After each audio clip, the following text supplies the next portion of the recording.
Coucou, on se retrouve pour le Book Haul Book Mail du mois de mars. Nous sommes actuellement le 4 mars et j'ai reçu 3 livres. Je sais que mars va être chargé puisque j'ai 2 swaps de prévus, que j'ai bien l'intention de m'acheter quelques livres parce que j'ai des pièces de mon challenge, mais ce n'est pas encore fait. Toujours est-il que je vais vous montrer ce que j'ai reçu. Voilà, donc on est sur 3 livres. Je vais commencer par celui-ci qui me vient de Delcourt. Donc c'est Fangirl, le tome 1 de Rainbow Rowell. Donc ça c'est la version manga. Donc Fangirl, vous savez que je l'ai lu, j'avais beaucoup aimé, j'avais trouvé ça très sympa, j'avais trouvé que bien que ce soit vendu comme de la romance, ça n'était pas tant le cœur du sujet, c'était un sujet parmi d'autres et c'était plutôt bien fait. Et donc je vous relis le résumé pour celles et ceux qui auraient oublié de quoi on parle. Kat n'a pas besoin d'avoir d'amis dans sa vie, elle peut compter sur Erin, sa sœur jumelle avec laquelle elle forme un duo fusionnel et surtout des milliers de fans. Car Kat est une véritable célébrité sur internet grâce à ses fanfictions de Simon Snow dont elle est une fervente admiratrice. Mais quand elle arrive à la fac, la jeune fille est perdue. Ce nouvel environnement lui paraît trop hostile à apprivoiser.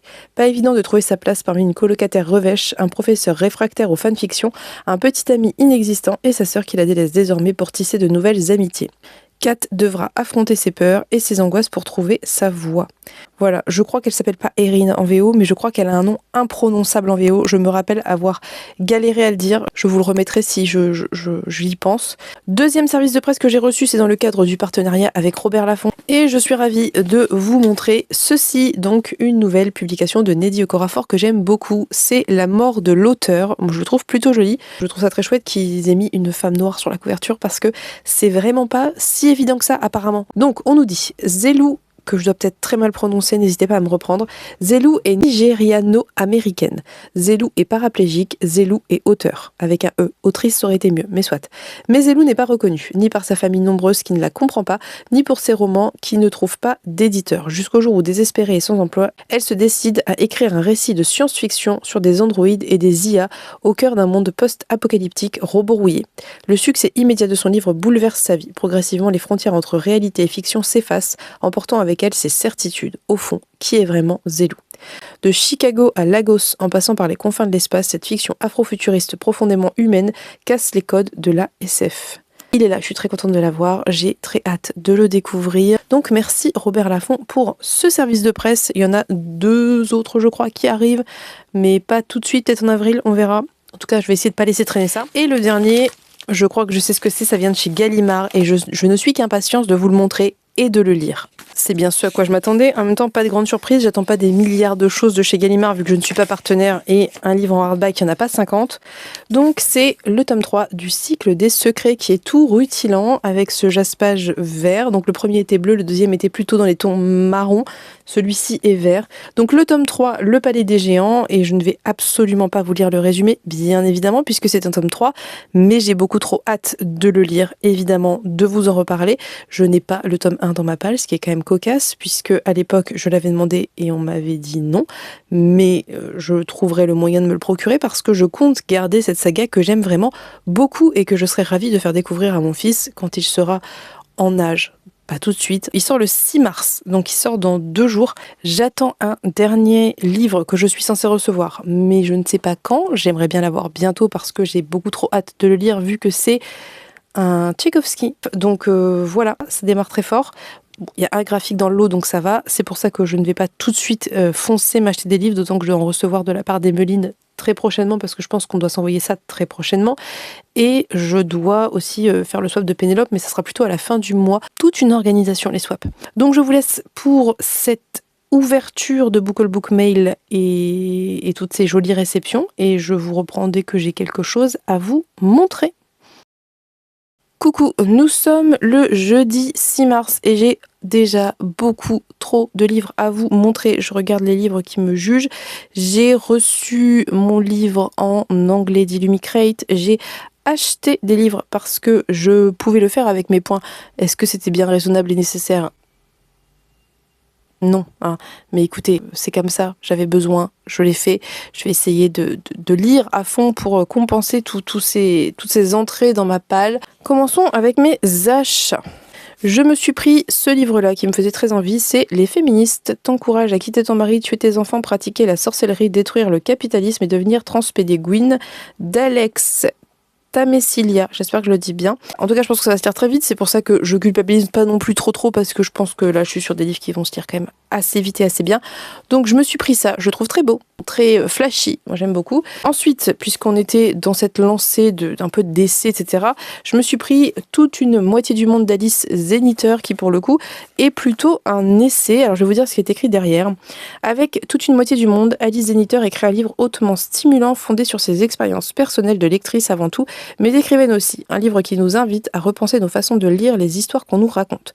C'est au lecteur que nous sommes qu'il s'adresse et avec nous qu'il converse avec autant de sérieux que d'allégresse, autant d'humour que d'érudition. Ce livre est tout simplement l'histoire d'une femme qui aimerait qu'on ouvre en grand les fenêtres de la fiction. Bref, donc je pense que ça va très bien se lire, je suis très curieuse, donc je me suis pris ça parce que j'avais envie de lire du Alice Zeniter, tout simplement. Je me suis pris quand même un roman qui me faisait très envie depuis sa sortie, que certaines d'entre vous m'ont recommandé en commentaire, que j'avais envie de lire déjà avant sa sortie parce que je l'avais vu passer, et j'arrête de vous teaser, c'est L'Empoisonneuse de Palerme et c'est de Catherine Kemp. On est dans la Rome du XVIIe siècle.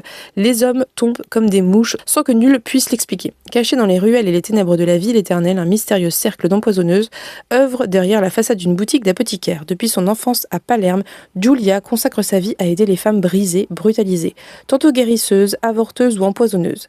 Quelques gouttes mortelles d'un poison indétectable lui ont permis de faire un millier de victimes, toutes des hommes. Mais avec un pape nouvellement élu déterminé à chasser les hérétiques et les sorcières, jamais Giulia et les femmes qu'elle a prises sous son aile n'ont couru plus grand danger. Donc c'est traduit par Agnès Jaubert et l'illustration et design de couverture sont d'Andrew Davis. J'aime beaucoup, je trouve ça très sympa. Enfin, dernier livre que j'ai pris et je vous invite à aller voir l'Instagram de cette autrice, vraiment, que vous soyez concerné ou non. Je pense que quand on n'est pas concerné, se renseigner, c'est quand même hyper important. C'est ceci, le petit guide illustré du TDAH d'Alice Gendron, et l'Instagram c'est la mini coach TDAH. Je vous remets ça en barre d'infos, j'essaie d'y penser, si j'oublie, n'hésitez pas à me le dire pour que je vous le mette parce que vraiment c'est important. Donc c'est un espèce de guide illustré. Je vais essayer encore une fois de vous montrer ça à une main. Voilà, donc il y a des petites illustrations très simples mais qui font très bien le job et je trouve que c'est très réussi. En gros c'est en 3 parties. La première, c'est TDAH, tout ce que vous devez savoir. La deuxième partie, c'est une journée avec un TDAH. Et la troisième, c'est 16 stratégies pour vivre avec un TDAH. Alors, je pense pas qu'Alice Gendron soit spécifiquement neuropsy. Je ne crois pas. Mais ma neuropsy à moi, m'a dit que c'était la source accessible au grand public, la plus fiable qu'elle ait vue jusqu'à présent, c'est-à-dire que le reste c'est des études, beaucoup d'études psychiatriques avec un côté très scientifique et pas très concret pour les personnes concernées qui ne sont pas médecins ou psychiatres. Donc vraiment, c'est recommandé par ma neuropsy qui est incroyable. Donc n'hésitez pas à y aller si vous vous posez des questions. C'est vraiment très bien fait. Je l'ai feuilleté, je l'ai pas lu en entier, mais dès le début, elle dit ne vous forcez pas à lire tout dans l'ordre, lisez comme ça vous vient et c'est très bien comme ça. Donc je l'ai feuilleté, j'ai lu les parties qui m'intéressaient plus, je relirai d'autres plus tard et je suis très contente que ça soit une ressource qui existe en fait tout simplement. Bref, je pourrais en parler très longuement, c'est un sujet qui m'intéresse, mais n'hésitez pas à vous pencher sur le compte Instagram à minima d'Alice Gendron, donc la mini coach TDAH, et il y a plein d'autres comptes très très chouettes, et voilà.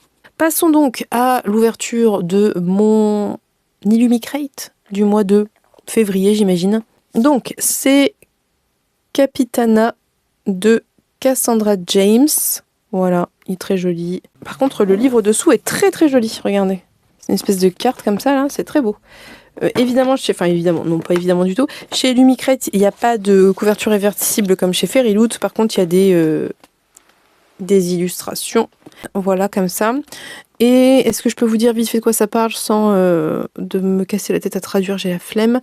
Donc on suit un personnage qui, a priori, capture des pirates qui pille l'empire de Lausanne, mais elle est aussi, donc c'est Ximena. Ximena est aussi la fille de Rils, qui est un capitaine pirate qui a été exécuté pour ses crimes. Donc quand Gasparia, c'est dur à dire, le plus infâme des pirates de l'histoire de cet empire, attaque la capitale, Ximena offre de l'attraper en échange d'être nommé Casadora, qui doit être un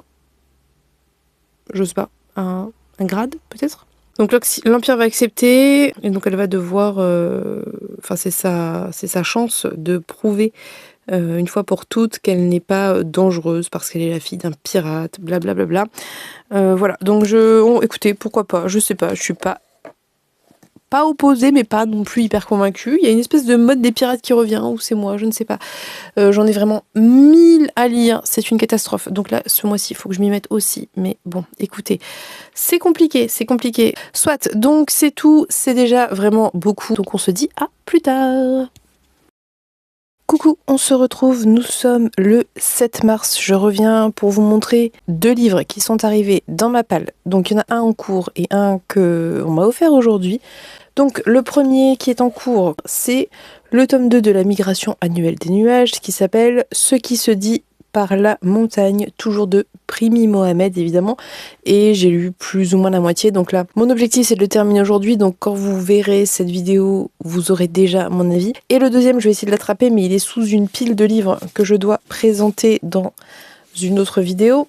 Le deuxième est un cadeau de mon frère et c'est The Sword of Kagan de M.L. Wang, qui, contrairement à ce que laisse présager cette couverture extrêmement colorée, est a priori de la dark fantasy. Et vraiment, ça me fait beaucoup trop envie. Le résumé, c'est: au sommet d'une montagne vivent les guerriers les plus puissants du monde, les surhommes capables de manier les lames de glace. Depuis des centaines d'années, les combattants de la péninsule de Kusanagi tiennent les ennemis de l'Empire à distance, ce qui a valu à leur bout de terre gelée le nom d'épée de Kaigan. Kaigen, peut-être.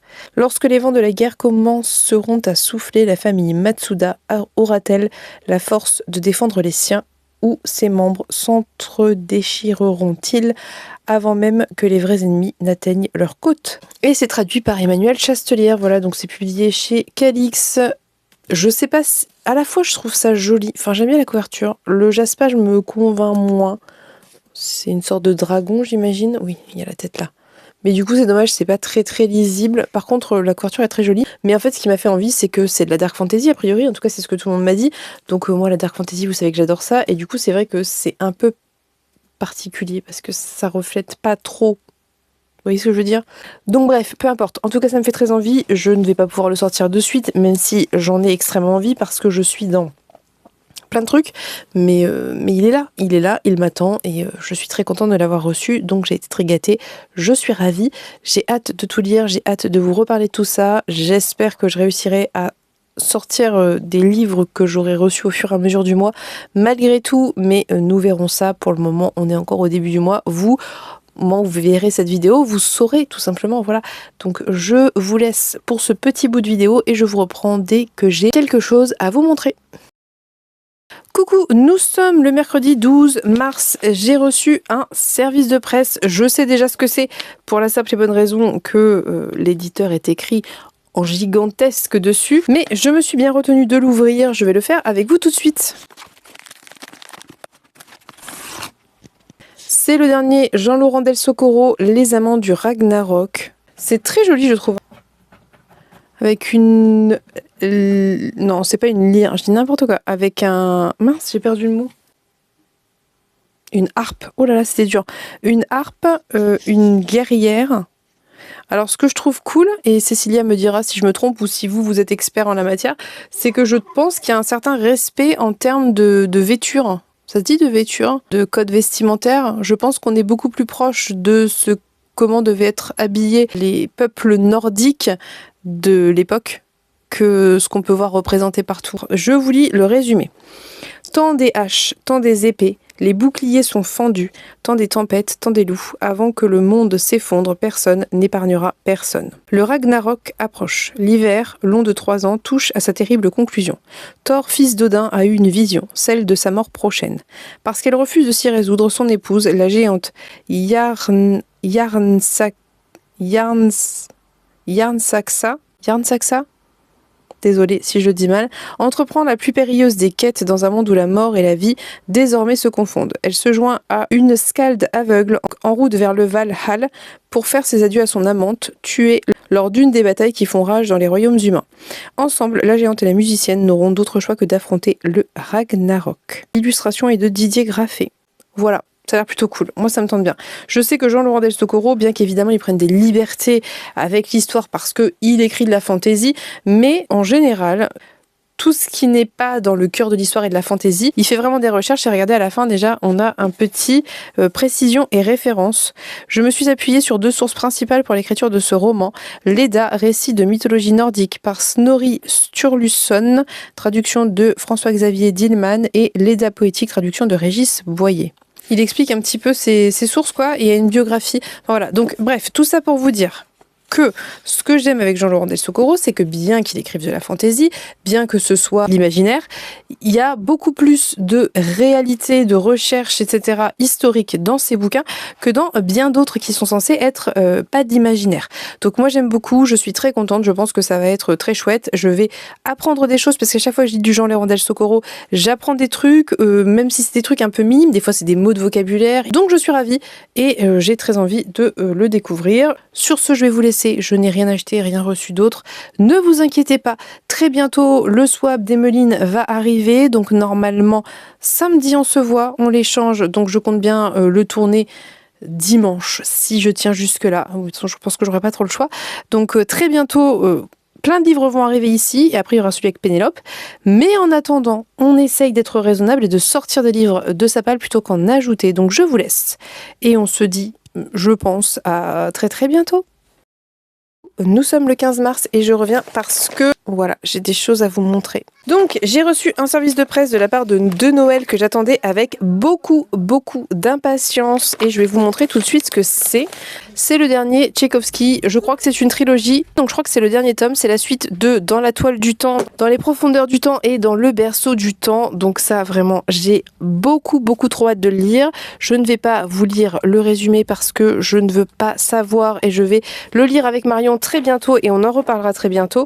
Mais vous savez sûrement que j'ai adoré les 2 autres livres de l'auteur ainsi que tous ceux que j'ai pu lire aussi en dehors de cette saga.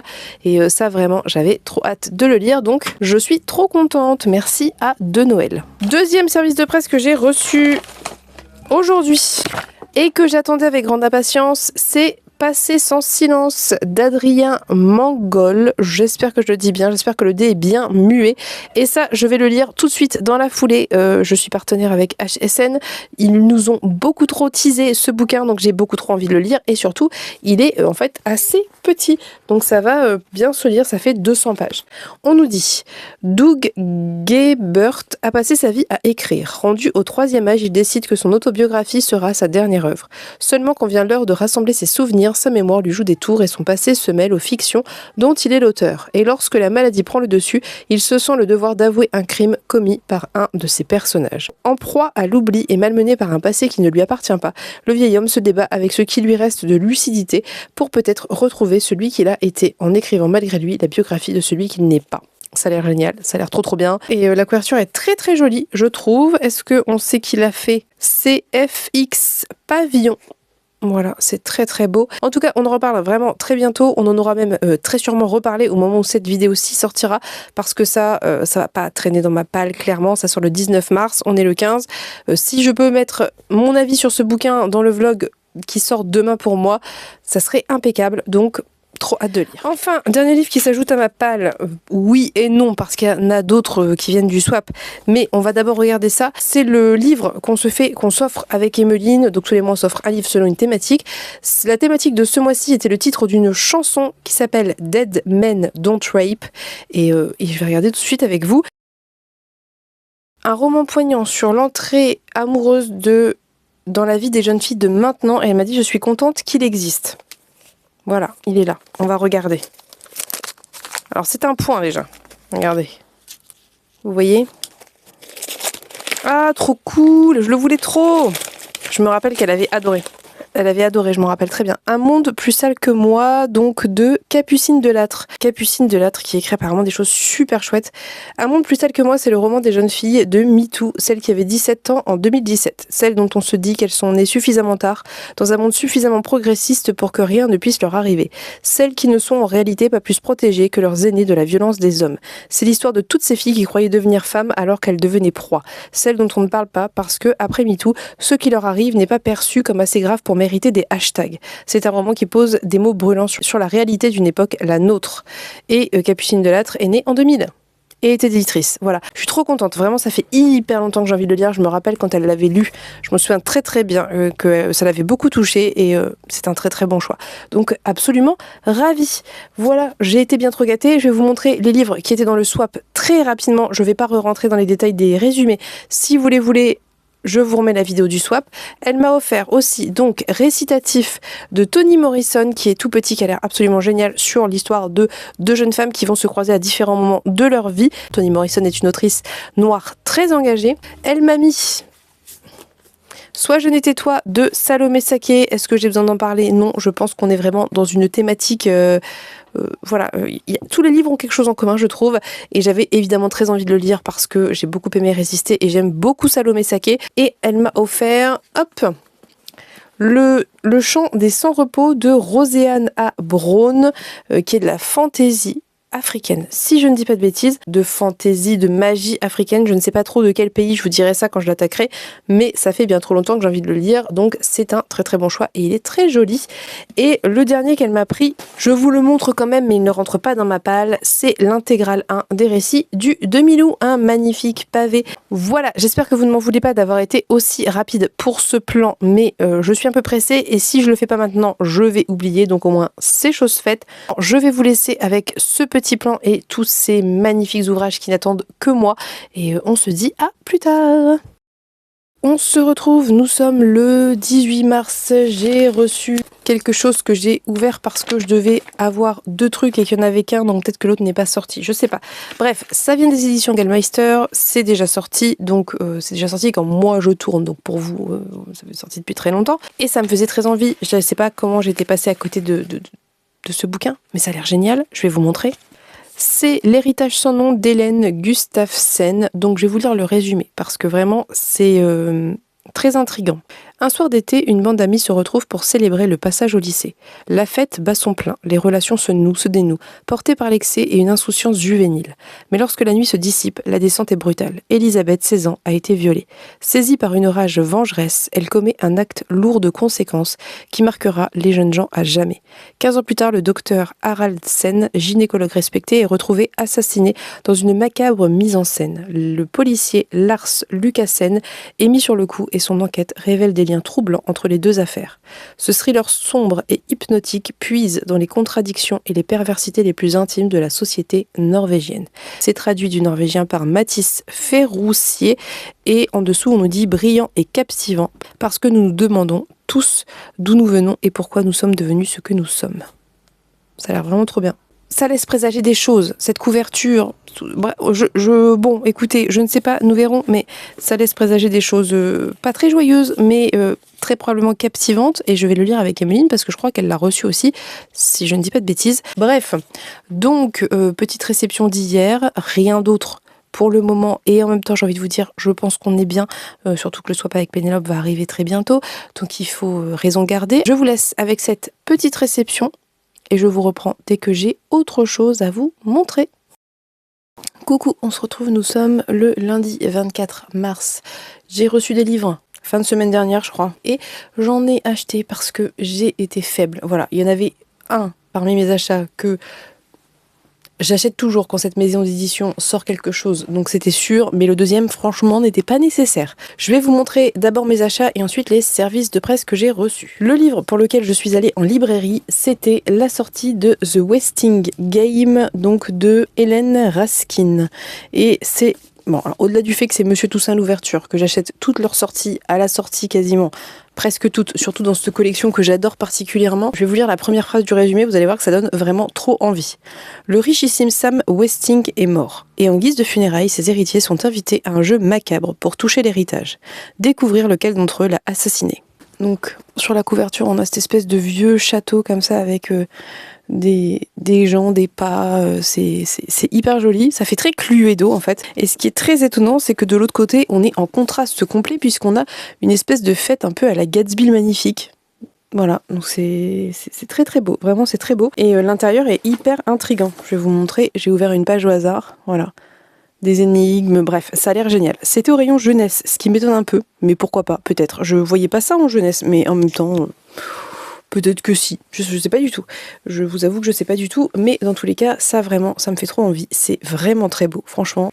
La première page, vous allez voir, c'est une sorte de maison-château, maison-manoir en billets de banque. Et c'est traduit par Thomas de Châteaubourg, Élise Josselin et Becky Léchat. J'espère que je le dis bien. Ça a été publié pour la première fois en 78. L'illustration de couverture, c'est Alex Green et Monsieur Toussaint l'Aventure.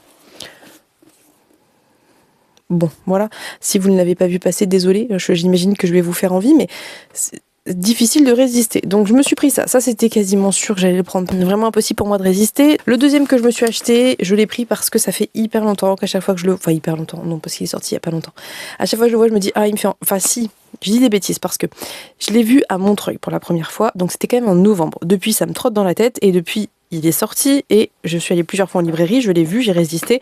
Et là, c'était la fois de trop, j'ai craqué. Donc je vous le montre, c'est Podam d'Aude Ziegelmeyer. J'espère que je le prononce bien. Il est vraiment, moi je le trouve très beau. Honnêtement, je le trouve vraiment très beau. L'illustration est très belle. Et alors je vous montre à l'intérieur parce que, puis en plus c'est hyper, vous voyez, il y a plein de petites illustrations et tout, enfin c'est travaillé, moi j'adore ça. L'illustration intérieure, j'adore, ça me fait genre trop envie, j'adore cette créature, ça me fait penser un petit peu à celle du Sorceleur dans la première saison. Bon, moi vous savez que les illustrations pour moi c'est un truc, ça fait souvent mouche, voilà. Et la citation du début c'est « À tous les hommes qu'il vaudrait mieux dévorer ». À la fin, on a un autre portrait en couleur qui est magnifique, mais vraiment, c'est genre très très beau. Hein. Je sais pas quelle est la technique utilisée. C'est compliqué. Donc, je vais pas vous lire le résumé parce que ça tombe un peu sous le sens. Ça a l'air d'avoir un côté... Alors, c'est une réécriture de Podane, je pense que le titre est très clair. Donc ici, je pense qu'on est sur une réécriture un peu comme ça, mais ça... La créature, là, celle-ci... Peut-être un peu chaperon rouge aussi, je ne sais pas, nous verrons bien. Entre le loup et l'âne, ça a l'air hyper intéressant, ça a l'air hyper bien, j'ai vraiment beaucoup trop envie de le lire. J'ai vu très peu de retours dessus pour le moment, mais après je suis peut-être pas les personnes qui l'ont... Je suis pas forcément beaucoup de gens qui lisent du jeunesse, paradoxalement. Je suis beaucoup plus de gens qui lisent de l'adulte. C'est un one-shot, ce qui ne gâche rien entre nous parce que honnêtement, les sagas, j'en ai trop en cours. Donc ça, c'est mes deux achats. Voilà, on va pas s'attarder dessus, je pense que vous aurez compris que c'était pas forcément raisonné et raisonnable, d'autant que ce jour-là, j'ai évidemment reçu des services de presse et j'en ai reçu 3. Bon, je vais vous montrer ça. Je vais d'abord vous montrer le double service de presse puisque c'est un tome 1 et un tome 2 et après je vous montre le deuxième. Donc c'est là. Donc j'ai reçu le tome 1 du Nouveau Monde de Yusuke Kishi qui est de la SF où on nous dit qu'à Kamisu 66, une communauté rurale japonaise bâtie au cœur d'une nature luxuriante, les habitants vivent dans l'harmonie et l'égalité. Quant aux menaces extérieures, elles sont tenues à distance grâce au cordon sacré. Et donc, a priori, sorte d'utopie, l'histoire c'est que il y a peut-être une réalité cachée, quelque chose de caché, je veux pas trop en savoir, même si le résumé est pas très long, et donc je pense, d'après ce que je peux apercevoir, qu'on va suivre des adolescents qui vont... Est-ce qu'enquêter c'est le mot? J'en sais rien, mais en tout cas vivre quelque chose par rapport à ça. Leur trop grande curiosité risque de mettre en péril cette fragile utopie. Donc, ça avait l'air trop bien. C'est sorti il y a 1 an, ça. Hein. C'est sorti, ouais, je pense que c'était en 2023 peut-être? En avril 2024. En tout cas, il y a 1 an, dans tous les cas, j'avais raison, c'était il y a 1 an, c'est parce que moi je réalise pas qu'on est en avril hein, bientôt. Et du coup, en fait, le service de presse d'origine, c'était le tome 2, mais évidemment, comme potentiellement les partenaires Robert Laffont n'avaient pas lu le tome 1, ils ont proposé le tome 1, et donc c'est la suite. Je ne vais pas lire le résumé, je ne sais absolument pas si c'est une duologie, une trilogie, plus, moins, bon écoutez, on verra bien. Mais en tout cas, c'est là. Je vous ai pas dit qui avait traduit du coup. C'est traduit du japonais par Mei Beck et Dominique Sylvain. Et ils sont pas si gros, donc a priori ici, c'est pas trop complexe à lire. Ça devrait aller... Ah, le chat s'en va. Ça devrait aller tout seul puisque ça fait 300 pages, moins de 300 pages. Donc, en tout cas, ça me fait très envie, ça a l'air très cool. On en reparlera. Et le dernier, et non des moindres, je vous le dis, je l'ai gardé pour la fin. Il est là. C'est un roman de chez Novell qui est là. Et regardez-moi juste cette beauté. Il n'est pas genre trop beau. Donc c'est Katikar de Suzanne Coolidge. C'est traduit par Jacques Martin et l'illustration et création graphique c'est Myrtille Vardel. Donc très très beau. Je vous montre l'arrière. C'est hyper joli. C'est un peu pailleté comme ça. Très très chouette. Évidemment, l'illustration fait une image entière, mais vraiment très très beau. L'intérieur, j'adore. Franchement, Donc c'est la nouvelle collection de chez Novell qui s'intitule Trésors... Attendez, je vais vous dire ça. Les trésors de la littérature anglophone. Il y a vraiment une petite inspiration Monsieur Toussaint l'ouverture. C'est un peu le même genre de texture, le même genre de format de hardback. Très beau travail. Ça veut dire que c'est un peu inspiré, mais en étant... voilà, il y a quand même la patte particulière. C'est pas du copier-coller comme on a pu voir après Blackwater. Il y a des livres qui sont sortis, c'était du copier-coller, c'était abusé. Là, c'est inspiré, mais c'est quand même... Vous voyez, il y a des choix... c'est plus enfantin. Enfin, c'est un autre style graphique. C'est vraiment très joli. Alors, vraiment, j'aime beaucoup ce que fait Novell. C'est pas nouveau, je vous l'ai déjà dit plein de fois. Et celui-ci, c'est quand même, je pense, un peu le joyau de la collection. Il est vraiment super beau et il est au prix de 16,90 €, ce qui n'est, franchement, je trouve pas excessif. Il y a quand même de la lecture. C'est à partir de 10 ans. C'est un one-shot. Le prochain titre de la collection est en octobre. Les thèmes sont historique rural, famille, fratrie, récit initiatique. Dans l'Amérique rurale du 19e siècle, une fratrie de 6 frères et sœurs vit des aventures mémorables. L'aînée, Cathy, est une enfant intrépide qui se moque bien des conventions de son époque. À la fois athlétique et rêveuse, la jeune fille nourrit une ambition secrète, accomplir lorsqu'elle sera grande quelque chose d'absolument grandiose. La date de première parution, c'est 1872. Voilà, on est vraiment sur un classique. Il sort le 3 avril. Donc pour moi, c'est la semaine prochaine. Donc je pense que je vais essayer de le lire pour sa sortie. Beaucoup trop hâte et merci beaucoup aux éditions Novell pour ce travail magnifique. Sur ce, je vous laisse et on se dit à plus tard. Coucou, je vous reprends. Je viens juste de finaliser le montage et j'ai réalisé que je n'avais pas du tout clôturé cette vidéo. Mais je ne peux pas vous laisser avec une fin aussi abrupte. Donc je reviens vous dire au revoir. J'espère que cette vidéo vous aura plu. J'espère que vous aurez découvert des titres que peut-être vous n'aviez pas vu passer et que je vous aurais donné envie de vous les procurer. Je pense notamment à Monsieur Toussaint l'ouverture, aux Novell. Voilà, vous savez. Je voulais également vous remercier pour votre soutien, votre présence, votre bienveillance et votre engouement de manière générale. Vous êtes absolument adorable. Donc vraiment, merci, merci, merci pour tout ça. Je vous souhaite une très belle fin de journée. Je vous fais de très très gros bisous et on se dit à bientôt pour une prochaine vidéo. Bye bye!